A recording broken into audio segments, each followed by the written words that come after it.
ఈయన పేరు సతీష్. ఈయన అమెరికాలో పైలట్గా వర్క్ చేసేవారు. ఫ్యామిలీ మొత్తం కూడా అక్కడే ఉన్నారు, మొత్తం పిల్లలతో సహా వెల్ సెటిల్డ్ అక్కడ.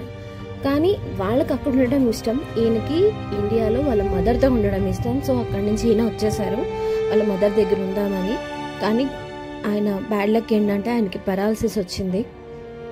పెరాలసిస్ రావడం ఒక చెయ్యి ఒక కాలు పడిపోయినాయి అంట.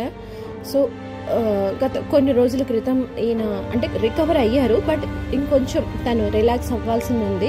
సో కానీ అక్కడ ఆయన తన దగ్గర ఉన్న డబ్బులన్నీ అయిపోయినాయి, తనకి సపోర్ట్ చేసేవాళ్ళు లేరు. సో అందుకని వాళ్ళ అమ్మగారిని తన మేనమామ దగ్గర పెట్టి రాజేశ్వరి ఓల్డ్ ఏజ్ హోమ్ గురించి తెలుసుకొని ఇక్కడికి రావడం జరిగింది. ఇక్కడికి వచ్చాక నేను ఈయనతో మాట్లాడినప్పుడు ఆయన మాట్లాడిన అసలు ఎంత ఇంగ్లీష్ ఫ్లూయెన్సీ అంటే నేను షాక్ అయ్యాను. కానీ ఈయన నేను ఇక్కడే ఇలాగే ఉండిపోనమ్మా, నేను కాస్త రికవర్ అయ్యాక నేను మళ్ళీ నా లైఫ్ స్టార్ట్ చేస్తాను అంటున్నారు. నిజంగా మెచ్చుకోదగ్గ విషయం. ఏదో టైంకి అన్నీ దొరుకుతున్నాయి కదా, నాకు ఇంక ఇలా బాగుంది అని అయితే అసలు అనుకోవట్లా. కానీ పరిస్థితి ఎప్పుడు ఎవరిది ఎలా మారద్దా అన్నదైతే ఇలాంటి చాలామందిని చూస్తే అర్థమవుతుంది. ఎంతో రిచ్ లైఫ్ లీడ్ చేసి బట్ కొన్ని సిచ్యువేషన్లో తప్పదు.